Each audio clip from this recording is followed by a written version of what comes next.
A paz do Senhor, igreja. Você que trouxe a sua Bíblia, eu te convido a abrir comigo.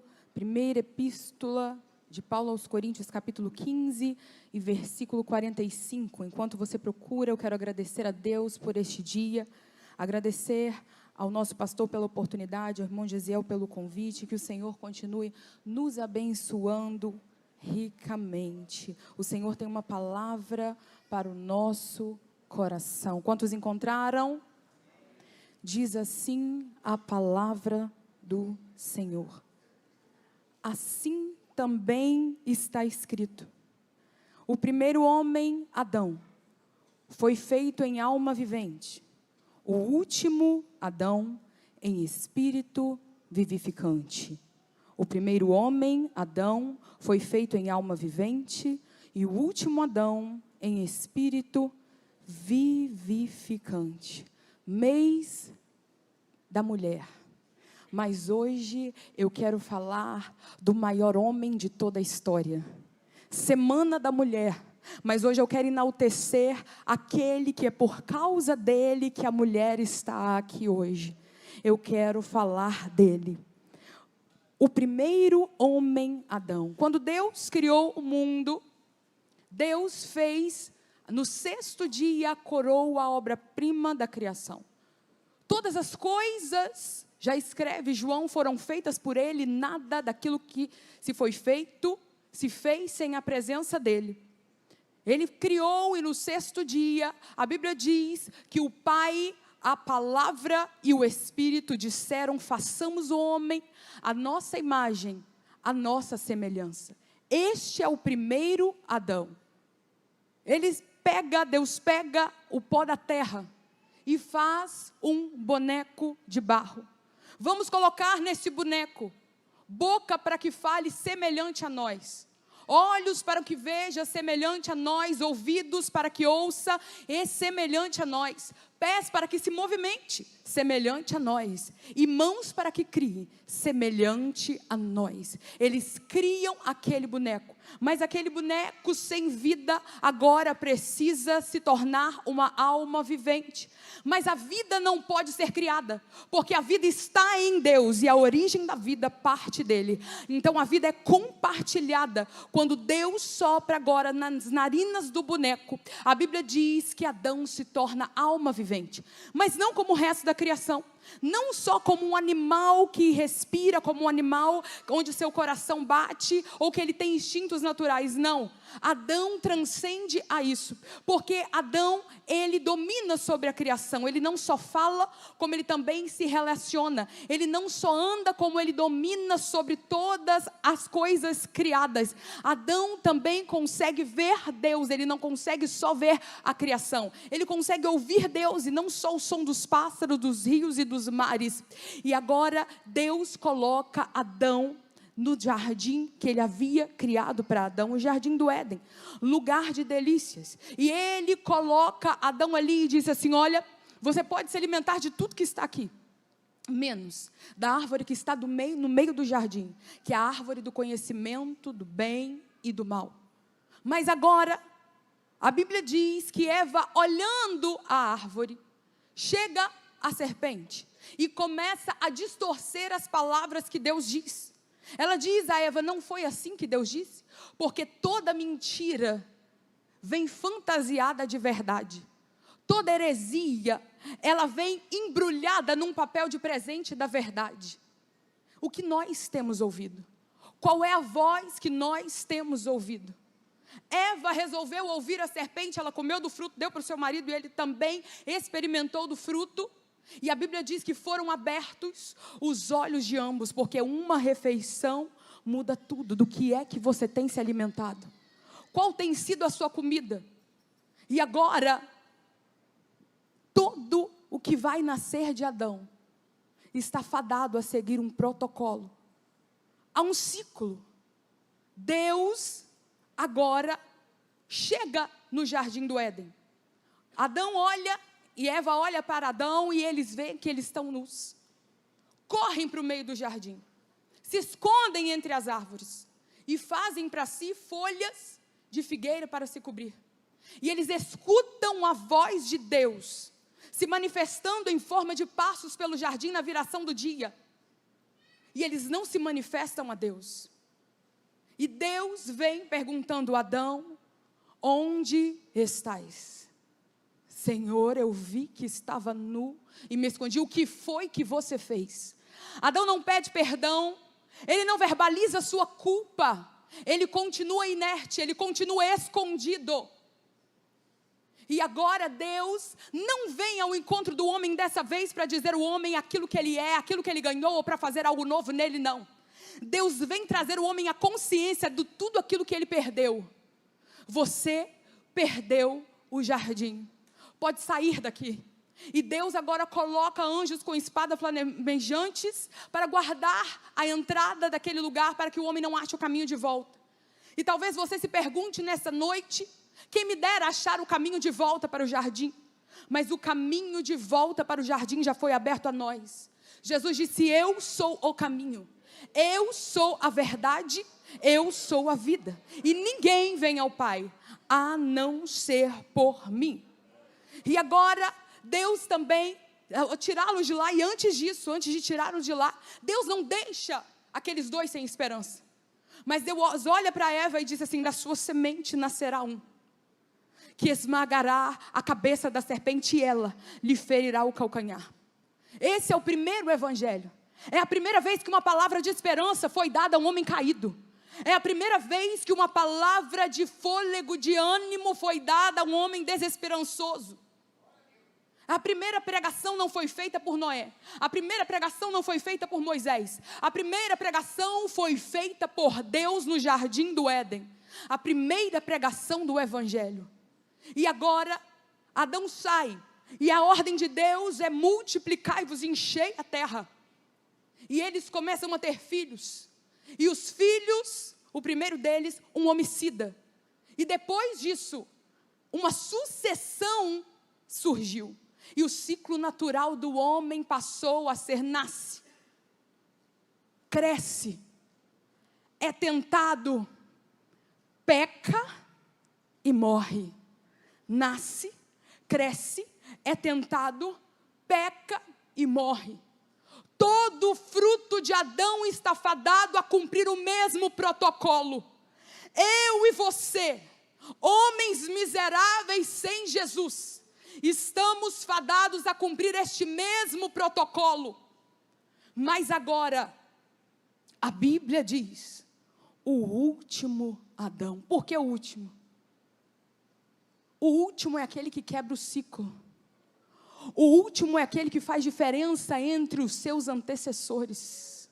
A jovem Maria estava na sua casa e o anjo apareceu a ela dizendo: você vai ficar grávida.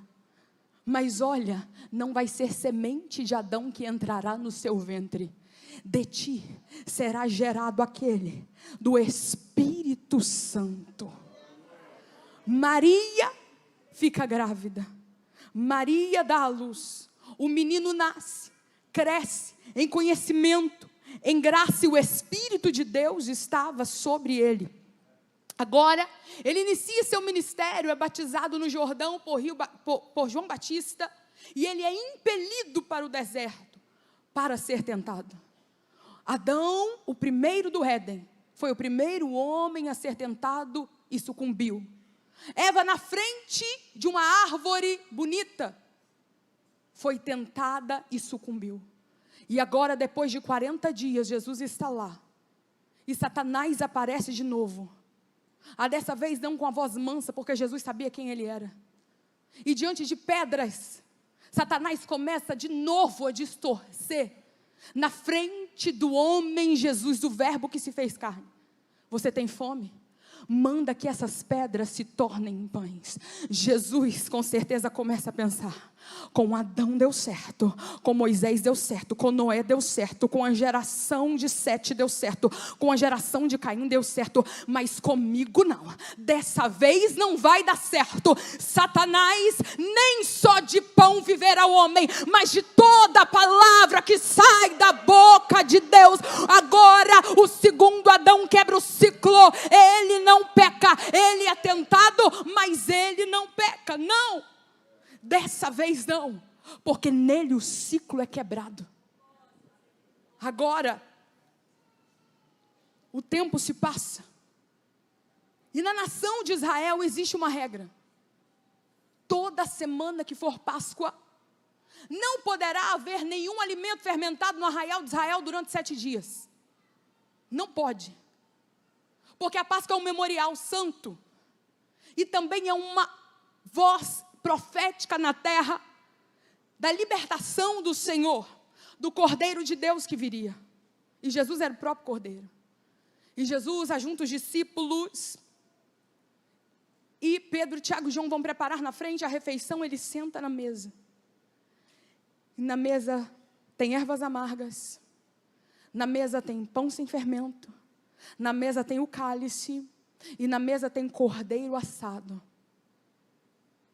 Porque todas as vezes que eu me assento à mesa da obediência, quando eu me alimento na mesa da obediência, minha alma se sujeita a Deus. Mas todas as vezes que eu me assento na mesa da desobediência, a minha alma foge de Deus. Eva, Adão se alimentaram daquilo que não podia e se afastaram de Deus. Mas Jesus toma ervas amargas, Jesus toma o pão sem fermento, e tendo dado graças, o partiu e disse: tomai e comei, este é meu corpo que é partido por vós. Jesus está dizendo: eu vou obedecer a ordem, eu vou obedecer a regra. Em uma refeição tudo começou a ser mudado, mas agora em uma refeição eu vou fazer diferente. Dessa vez não vai ter erro, porque eu vou quebrar o ciclo. E tendo cantado um hino, foram para o Monte das Oliveiras.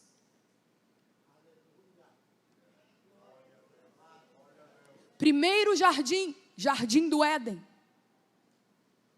lugar de delícias.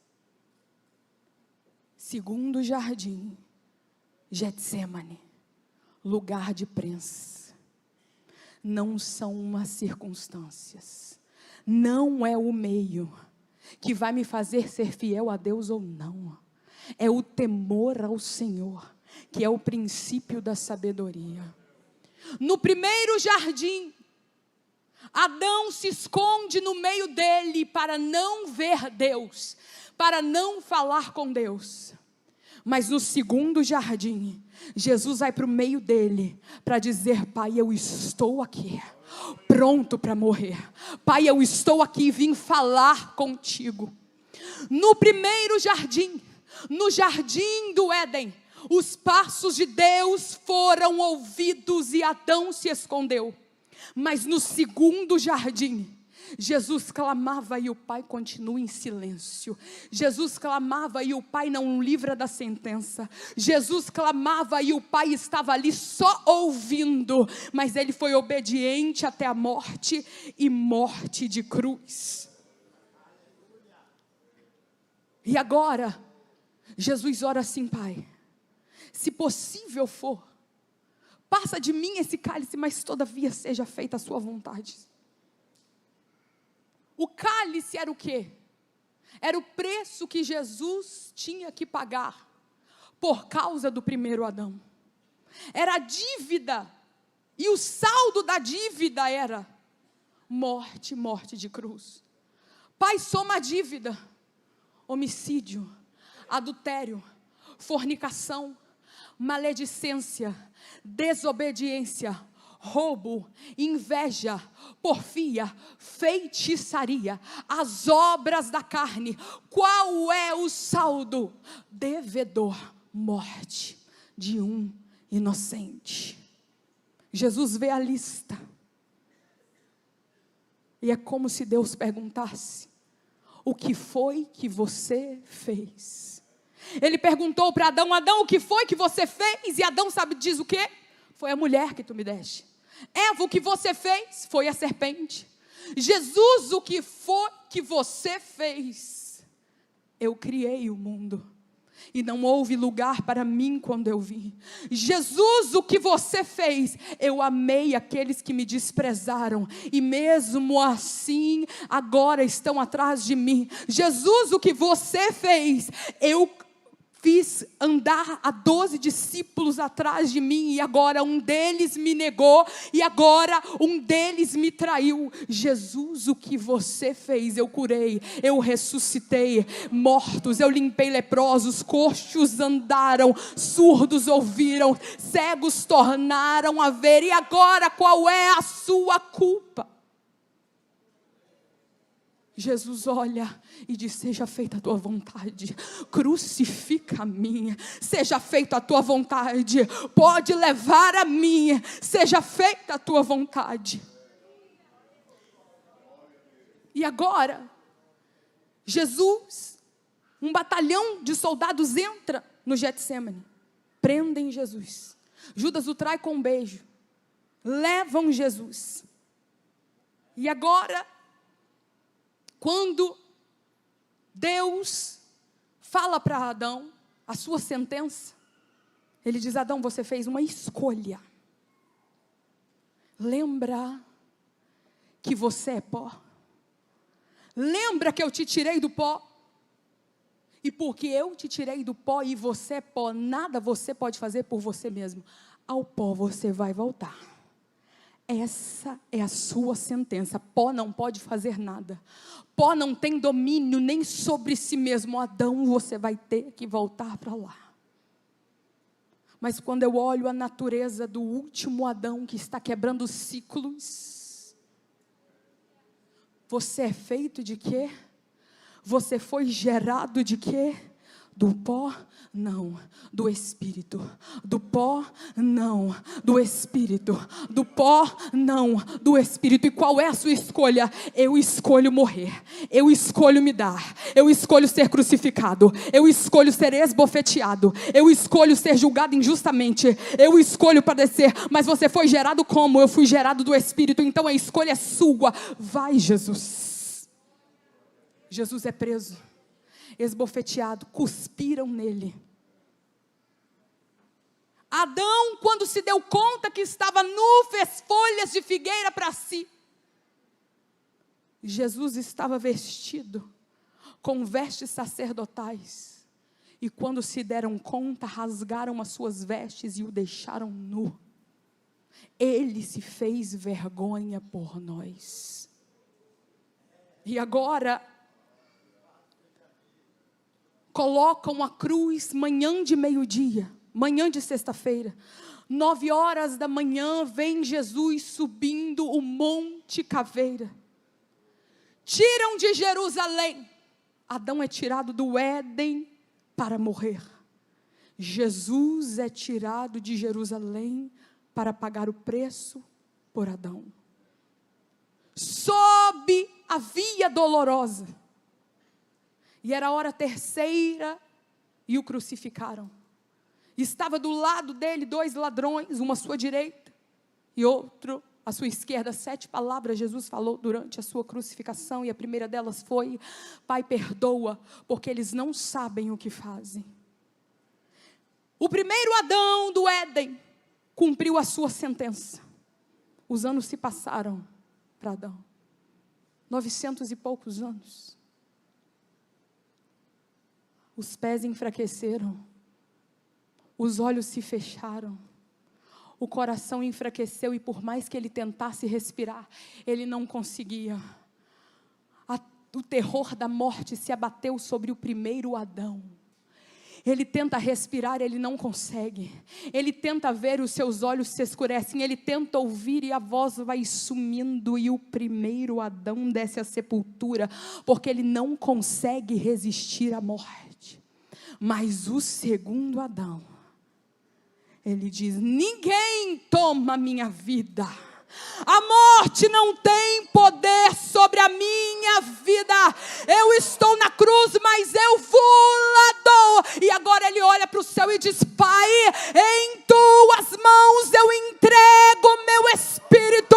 E dizendo isso, a Bíblia diz que Jesus dá um brado, Jesus dá um grito. Não é um grito de quem sente dor, porque a Bíblia diz que como o cordeiro mudo, ele foi levado ao matadouro. Não é um grito de quem está com raiva, mas é um grito de vencedor de guerra. E eu te explico agora.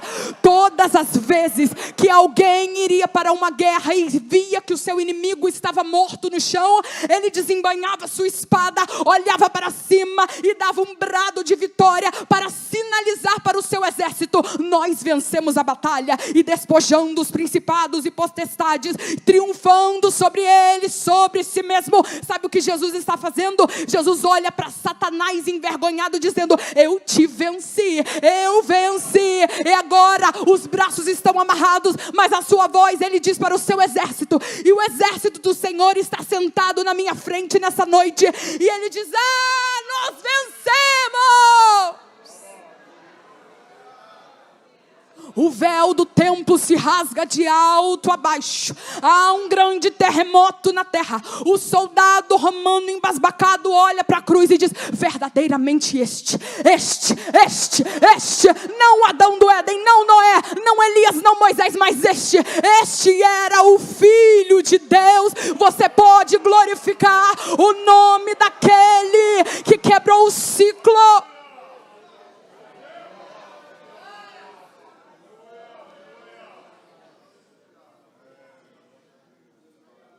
Agora,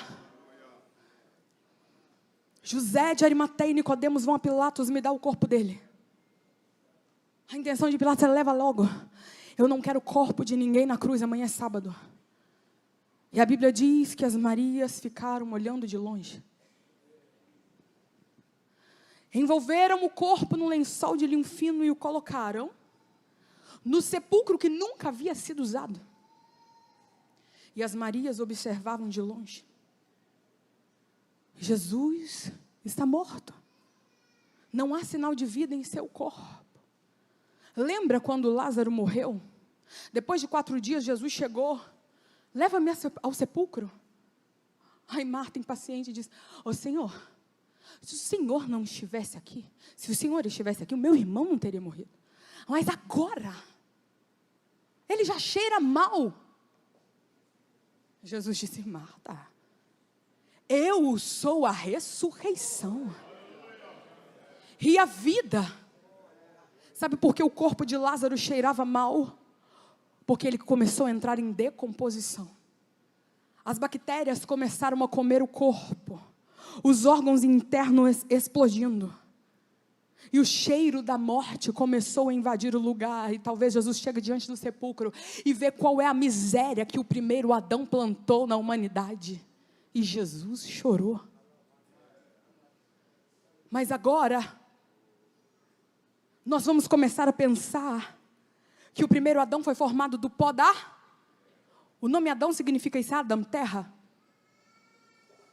Mas e o segundo Adão? Jesus está assentado no céu. Deus Pai diz: Espírito. Nós formamos o primeiro Adão do pó da terra. Mas Espírito, lembra? O segundo, o último Adão foi formado como? E talvez o Espírito diz: nós estamos conjecturando. Foi formado e gerado de mim. Então nós não podemos devolver o segundo Adão para o pó da terra. Espírito vai no sepulcro selado. Espírito vai, ressuscita Jesus de dentre os mortos.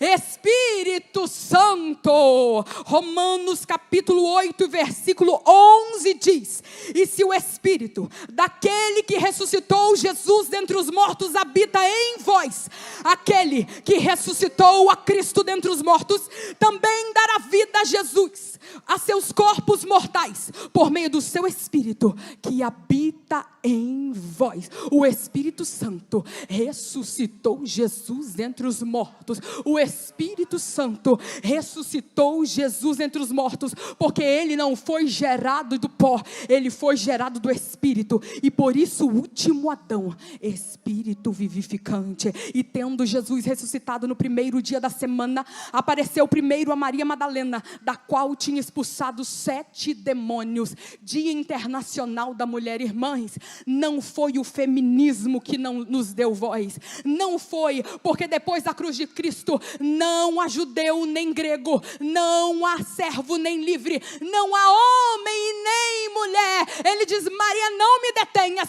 corre, diz aos discípulos e a Pedro, que eu ressuscitei. Ele nos deu voz, ele nos nivelou, ele nos fez pregadoras da sua palavra, anunciadoras das boas novas de salvação. Enquanto Maria está correndo, os homens estão tudo trancafiado dentro de casa, olhos regalados, esbugalhados, pensando assim: você vai sair, Tomé, eu não vou não, e você, Felipe, nem eu. E de repente alguém surge no meio daquela reunião, a porta estava trancada. Paz seja convosco. Tomé olha e diz assim: quem é? Talvez alguém cutuque e fale: de novo, meu filho, você não acredita em nada, você não está conhecendo o que é ele. Jesus disse: não, deixa, olha as minhas mãos, toca na minha carne, olha o meu lado, Tomé, está rasgado. Por que vocês estão assim, tão tristes, tão temerosos? E a pergunta que o Espírito Santo faz para nós essa noite: por que vocês estão assim, tão cabisbaixos, tão tristes, tão temerosos? Agora João capítulo 20, versículo 22, diz que Jesus assopra sobre os discípulos dizendo: recebe o Espírito Santo. Naquele dia não houve línguas estranhas, naquele dia não houve fogo visto, naquele dia nenhum vento se ouviu do céu como um vento veemente, mas naquele dia Jesus estava dizendo: lembra lá no Éden, nós, o Pai, eu, a palavra e o Espírito, pegamos o boneco de barro e fizemos de um barro um homem com vida. Agora eu sopro novamente sobre vocês, porque eu quero quebrar o ciclo sobre vocês. Eu quebrei o ciclo primeiro, agora eu vou quebrar o ciclo na vida de vocês. Vem aqui Pedro, vem aqui Tiago, vem aqui João, vem aqui André, vem aqui Felipe, que eu vou soprar em vocês. E Jesus assopra, e agora ele está dizendo: recebe o Espírito Santo. Sabe o que Jesus está dizendo? Ao invés de homens viventes somente, vocês agora serão homens cheios do Espírito Santo. Ao invés de homens viventes somente, serão homens apregoadores do meu evangelho. Ao invés de uma igreja cabisbaixa e temerosa, serão uma igreja que vai ser levado para a prisão e na cova e nos martírios de leões, mas irão cantando, irão falando em línguas, pregarão e agora mesmo apedrejados sorrirão. Serão homens e mulheres que no ímpeto do Espírito Santo não se dobrarão diante dos intempéries da vida, porque eu estou quebrando o ciclo do medo, eu estou quebrando o poder do pecado sobre a sua vida.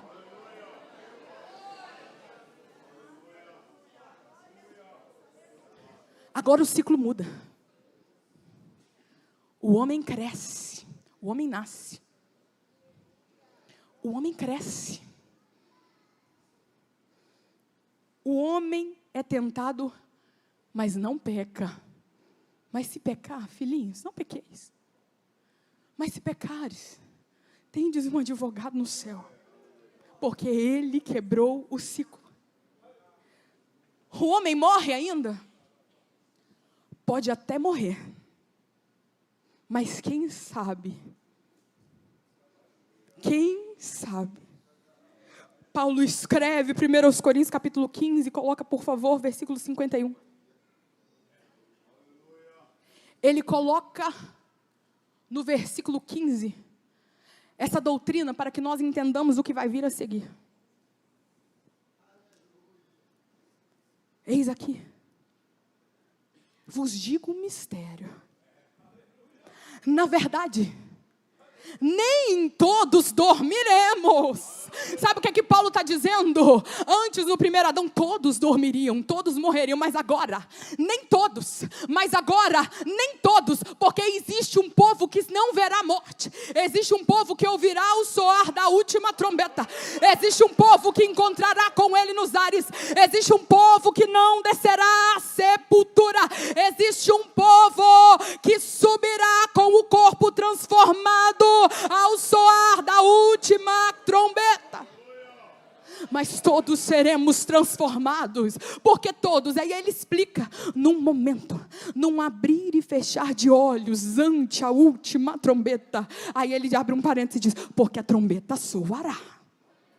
Você não crê, mas a trombeta é uma certeza. A trombeta soará. Igreja, nós não podemos esquecer dessa certeza. A trombeta vai soar. Precisamos voltar a falar do céu. Precisamos a voltar a desejar o céu. Ter saudades do céu. É a nossa pátria que nos espera. Precisamos aguardar ansiosos, vigilantes em todo o tempo. Sejam alvas as suas vestes. Nunca falte o olho sobre a sua cabeça. Jesus está às portas. O arcanjo já está com a trombeta na mão, porque com alarido e voz de arcanjo, ao soar da última trombeta, diz a Bíblia, nós precisamos crer nessa promessa. A trombeta soará e os mortos ressuscitarão. Que jeito? Incorruptíveis. O último Adão quebrou o ciclo. Incorruptíveis. E nós seremos transformados. Porque convém que isso que é corruptível se revista da incorruptibilidade. E isso que é mortal se revista da imortalidade. E quando isso que é corruptível se revestir da incorruptibilidade, e isso que é mortal se revestir da imortalidade, então cumprir-se-á a palavra que foi escrita, tragada, engolida, derrotada. Foi a morte pela vitória de quem? Pela vitória dele, pela vitória dele. Nós fomos feitos coparticipantes da glória dele. Onde está a morte, o teu aguilhão? Onde está o inferno, a tua vitória? Naquele dia o Senhor não chamará mais Adão. Naquele dia o Senhor não nos chamará criaturas. Mas quando angelical trombeta neste mundo estrugir, o meu nome ouvirei Jesus chamar, porque eu creio na promessa e que Deus a vai cumprir. Quando Cristo o meu nome proclamar. Você pode cantar comigo, sinalizando para o inferno que o último Adão já quebrou o ciclo. Diz comigo, glória, glória, aleluia. O meu nome ouvirei Jesus chamar. Ele vai chamar, glória, glória, aleluia. Eu espero. Deus abençoe a igreja.